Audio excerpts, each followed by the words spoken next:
two different draft, like two different loading condition. We call the loading condition based on the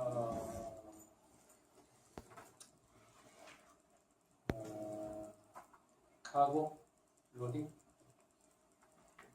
And also there is another problem similar to this one. Probably this one is easier.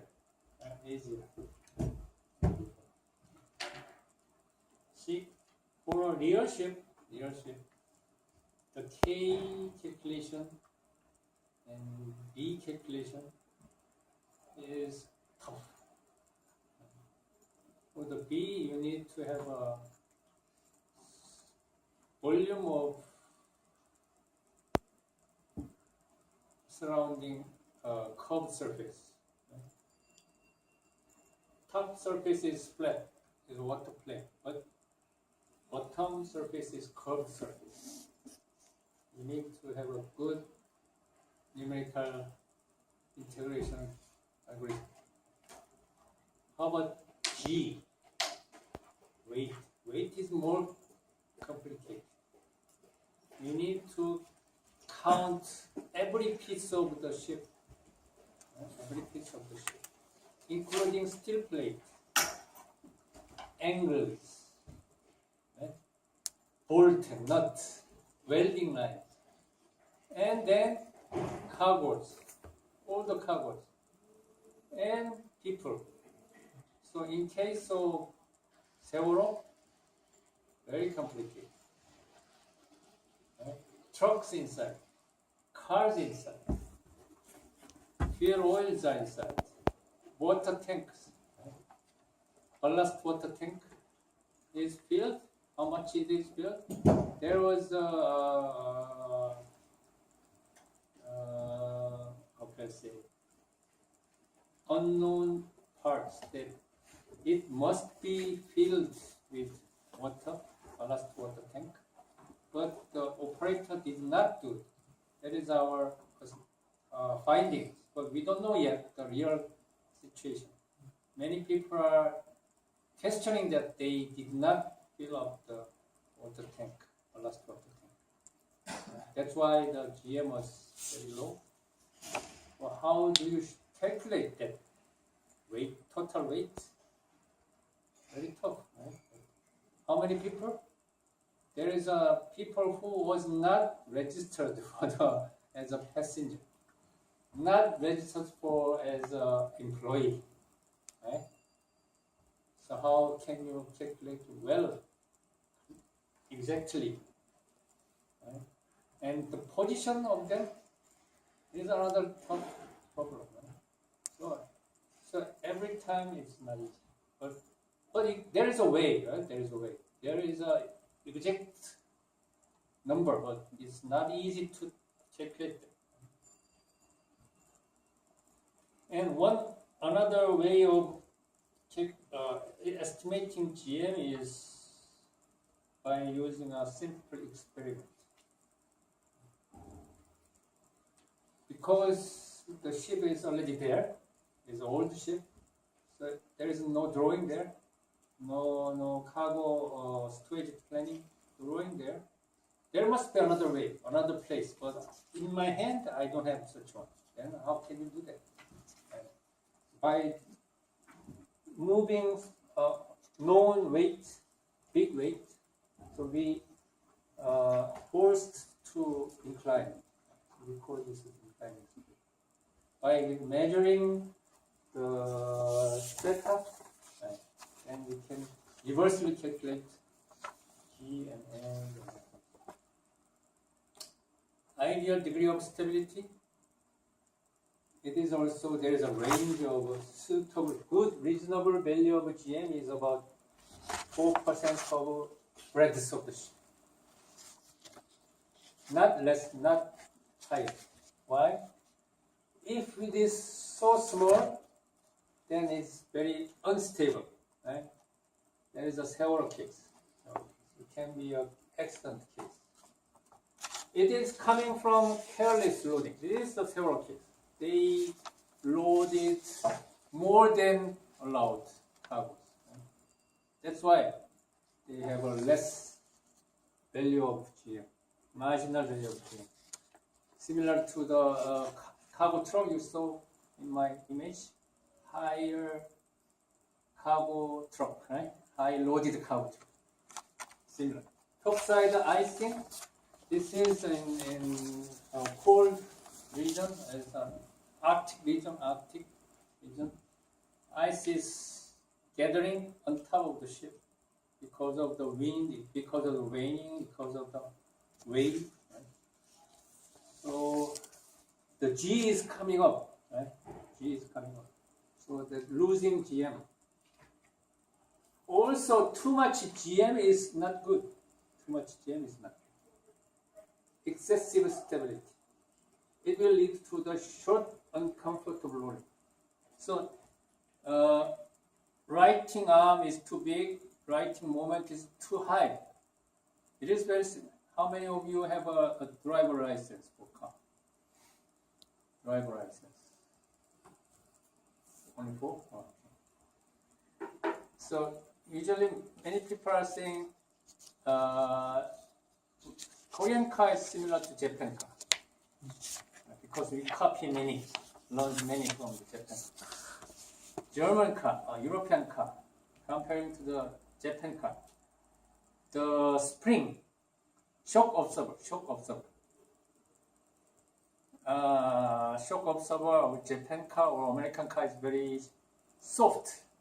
So even there is a rough road, passengers do not feel the rough road. But for the European car, their spring is hard, so that rough road can be felt by passenger. Right? Similar to this one. Spring constant is small or big. Right? Then the oscillation or response is different, right? Soft, smaller is softer, but can be dangerous. But too high, too strong, high spring constant, that the reaction is too big, so that it can be a higher acceleration, high acceleration coming from the spring first. Right? Then it can be a dangerous to sailors, person, or cargo. Can be a damage to it because it's too fast. So there is a reasonable range. Free surface effect. If the ship tilts to one side, the internal liquid, it is cargo tank, oil carrier, cargo oil carrier. Usually they are fully filled. Sometimes it is half filled. Say it can be a fuel oil tank, water tank, or it can be a liquefied gas tank. Sometimes it can. Then they are moving based on rolling of the ship, right? But the phase has a different phase because of size and period of moving different. So that gives you adverse effect. Anyway, they gives you reducing the metacentric height. Right? There will be no free surface effect if the tanker is completely filled. So it is okay. It is same as a solid object, but half filled, it can be a problem. In terms of GM stability, also it can be sometimes it can be sloshing inside. We call it the slush. It can damage the cargo tank. The plate can be break sometimes.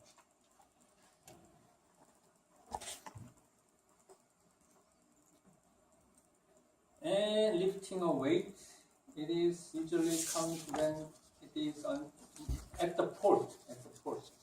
The cargo is lifted. So when cargo is stay over on the deck, the weight location is here, right?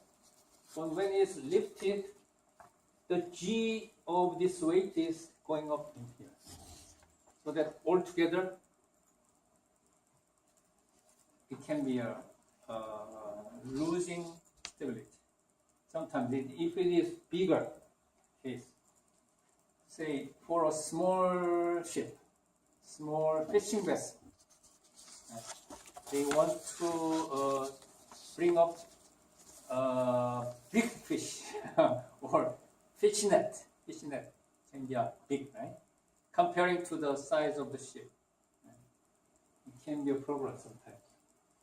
So heavy object is suspended from the end of the beam, the deck, the center of gravity jumps when it is just above. Range of stability. So what happens to stability characteristics? The larger angle of the heel. So there is a rule, IMO rule or KR rule. Shipping register of shipping. They are care of stability or safety of the ship, right? IMO and other things, organizations and also government. So writing moment or writing arm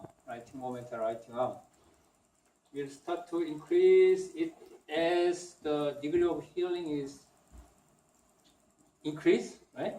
But too much, then it capsizes, right? So there is a tipping point.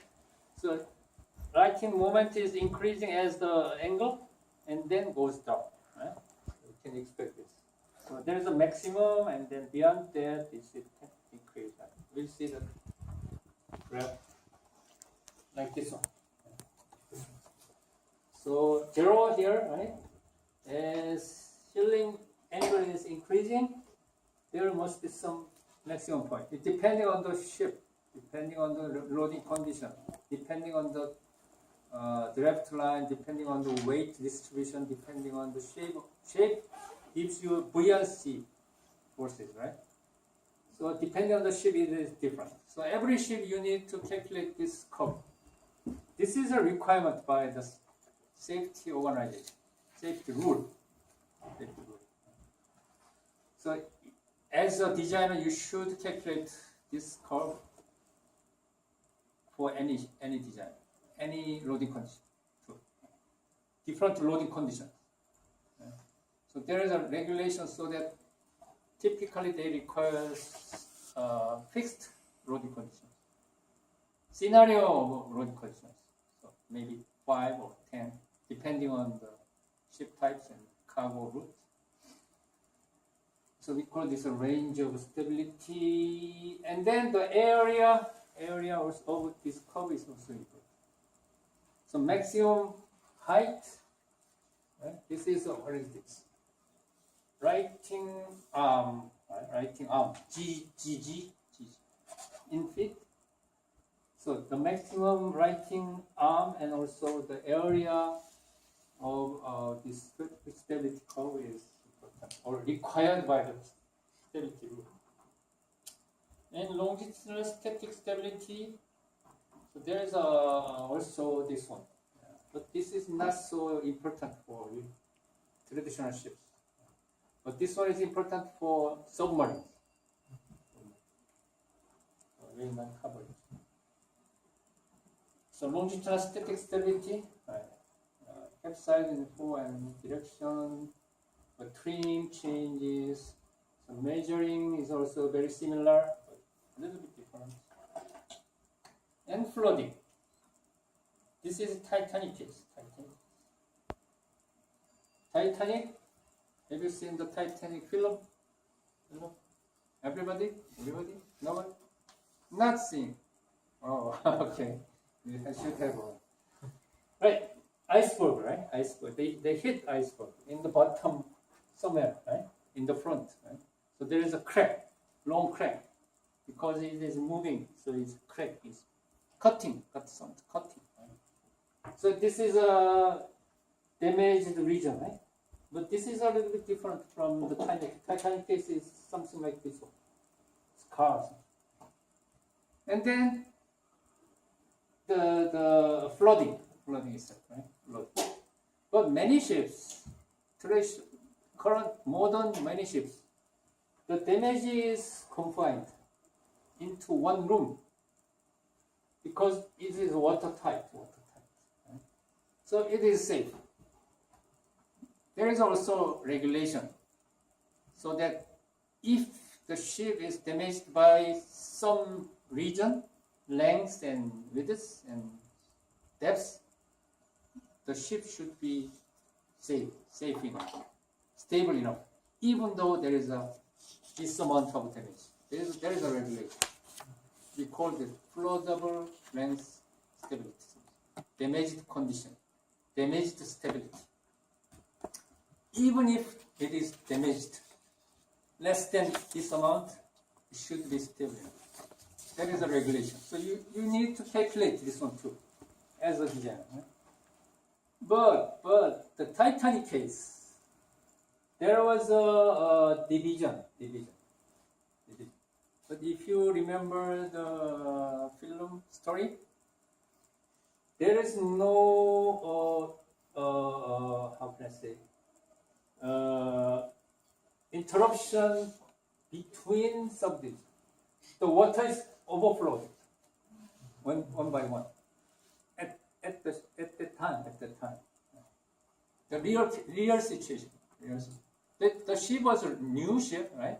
First voyage, very new ship, very high level, new technology, high technology at the time, right? 100 years ago. But still there, no watertight bulkhead between.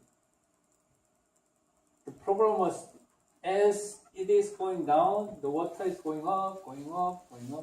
So that it takes very long time to keep sinking, right? Because its flooding is going up progressively. So that the story is going on, the famous story, right? So after this accident, they changed the rule, regulation. IMO changed the regulation to make a watertight bulkhead and damage stability something. So it is history and safety is together. So bulkhead and subdivision, right? Bulkhead is this one. This one is bulkhead, and then subdivision also too, right? So it seems similar to this room. Right? So transverse walls increase structure. This is coming originally structural rigidity and also cargo capacity, but also watertight compartment. So one compartment standard. This is safety regulation. Any one watertight compartment may be open to the sea because of the accident, right? Damage stability, without immersing the uppermost deck. Uppermost deck is a higher deck, right? Or allowing the ship to be not to be capsized. But the regulation is also changing. After new accident, big accident, right? Flooding, right? So we for damage stability. One room is flooded. The buoyancy provided by that compartment will be lost, right? No buoyancy support force, right? Because of water flood. Then the ship will sink deeper, right? And longitudinal center of buoyancy will change, right? So it's a trim, like this one, right? This trim, right? Because of this flooding in the front. Okay. And then the buoyancy lose and the cause trim, right? Once the deck goes into the water, transverse stability decreases. So, permeability, that is another difficult problem. Right? This room has a volume, right? Volume. But if we fill up this room with the water, how much water can be filled? When it is empty, we can calculate by volume, right? But this room is not empty. Now I'm here. There is a desk. There is a computer. So you cannot fill full volume of water here. The same as several case. We call this permeability. How much percentage? Because this one gives you different number for weight loss,